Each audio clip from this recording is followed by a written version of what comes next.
Bismillahirrahmanirrahim. Assalamualaikum warahmatullahi wabarakatuh.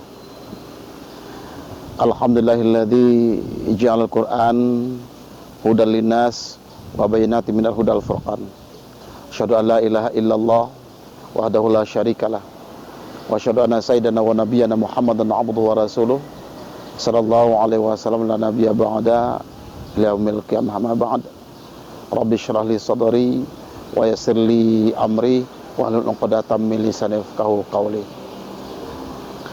Kaum muslimin dan muslimat yang dirahmati oleh Allah Subhanahu wa taala, kita bersyukur pada Allah Subhanahu wa taala atas segala rahmat, karunia serta inayahnya. Alhamdulillah kita masih diberikan kesehatan oleh Allah, diberikan kesempatan oleh Allah Subhanahu wa taala untuk melaksanakan ibadah kita kepadanya.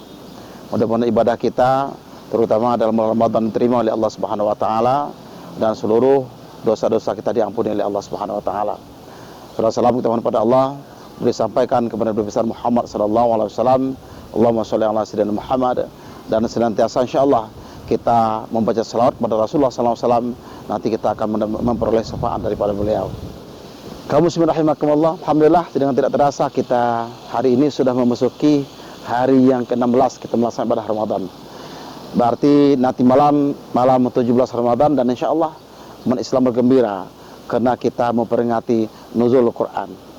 Kaum muslimin rahimakumullah, bicara masalah nuzul Quran adalah tentu membangkitkan semangat gairah kita untuk mencintai Al-Quranul Karim sebagai pedoman hidup kita kaum muslimin. Kaum muslimin rahimakumullah, ada beberapa kewajiban kita dengan Al-Quranul Karim. Yang pertama adalah kita wajib mengimani Al-Quran. Allah berfirman, a'udzubillahi minasyaitonir rajim, dzalikal kitabu la raiba fihi hudal lil muttaqin. Demikian kitab ini kita harus yakin, tidak boleh ragu kepadanya, karena kitab ini merupakan pedoman bagi orang bertakwa kepada Allah Subhanahu wa taala. Apapun bentuk apapun isi Al-Qur'an, maksud kami harus kita imani, kita yakini. Cerita, sejarah, ancaman, kebaikan dalam Al-Quran, semua harus kita yakini itu, karena ini merupakan perintah Allah Subhanahu wa taala. Oleh sebab itu tidak ada ceritanya kalau mengatakan Al-Quran tidak relevan lagi, Al-Quran sudah kuno, Al-Quran tidak sudah dengan perkembangan zaman. Sesungguhnya yang tidak relevan adalah cara berpikir kita menerjemah dan memahami Al-Quran itu sendiri. Al-Quran tetap eksis terus sampai akhir zaman nanti. Al-Quran pedoman hidup manusia dan merupakan kitab terakhir diturunkan oleh Allah Subhanahu wa taala yang kita wajib imani itu. Kaum muslimin rahimakumullah, yang kedua kewajiban kita dengan Al-Quran adalah membaca Al-Quran, tilawah Al-Quran. Untuk bisa membaca Al-Quran melalui proses tentunya, untuk bisa belajar Al-Quran. Kaum muslimin rahimakumullah, untuk membaca Al-Quran memang jangan jadi beban. Ada orang, kenapa dia berat Pak belajar Al-Quran? Berat sekali dengan Al-Quran. Al-Quran bukan jadi beban, dia menjadi kebutuhan kita. Bersahabat dengan Al-Quran, mengimani Al-Quran. Yang kedua adalah membaca Al-Quran. Sekarang pemerintah kota Bengkulu kerjasama dengan Kementerian Agama, kita ada program One Day One Juz, 1 hari 1 juz membaca Al-Quran. Sesungguhnya bukan hal yang berat. Dalam sejarah disebutkan, sahabat yang paling malas membaca Al-Quran itu adalah sahabat yang cuma bisa membaca Al-Quran 1 juz 1 hari. Nah, kita program ini di kota Bengkulu membaca Al-Quran 1 juz 1 hari, kita membaca Al-Quran. Al-Mahiru bil Quran ma'asafaratil kirami barara. Orang yang mahir membaca Al-Quran, dia baca Al-Quran, nanti tempatnya adalah bersama-sama dengan hamba-hamba Allah yang mulia, tentu malaikat-malaikat Allah Subhanahu wa taala. Mari kita gemar membaca Al-Quran. Kita dukung program pemerintah ini untuk kebutuhan kita.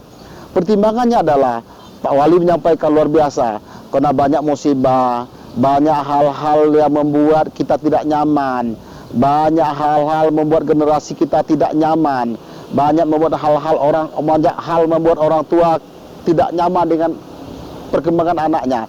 Maka kembalinya adalah dengan tilawah Al-Quran, membaca Al-Quran. Mari kita budayakan membaca Al-Quran. Kaum muslimin rahimakumullah, momentum kita memperingati nuzul Quran tahun ini, kita berupaya, kita yang belum belajar, orang tua yang belum belajar membaca Al-Quran, upaya belajar membaca Al-Quran. Dan jangan sampai Dan sering saya sampaikan, jangan ada di rumah kita itu orang tidak bisa membaca Al-Quran. Anak kita harus bisa membaca Al-Quran, cucu kita harus bisa membaca Al-Quran. Pokoknya tidak pernah sepi tilawah Al-Quran di rumah kita. Karena ini merupakan, kata Rasulullah SAW adalah, hiasi rumahmu dengan membaca Al-Quran dan sholat berjemaah di situ. Kaum muslimin rahimakumullah, mari kita dukung program pemerintah menjadikan kota Bengkulu sebagai kota yang religi.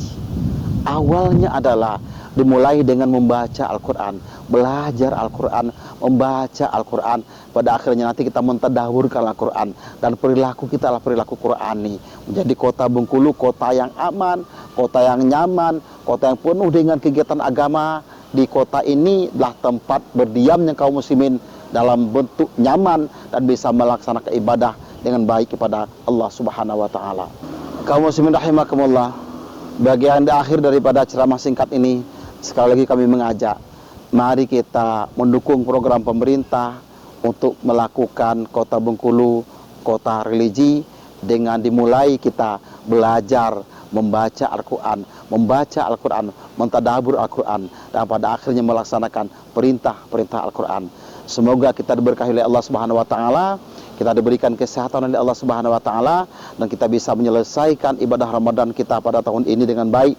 Dan jangan lupa, bulan Ramadan ini paling kurang 1 kali khatam Al-Quran. Mohon maaf. Assalamualaikum warahmatullahi wabarakatuh.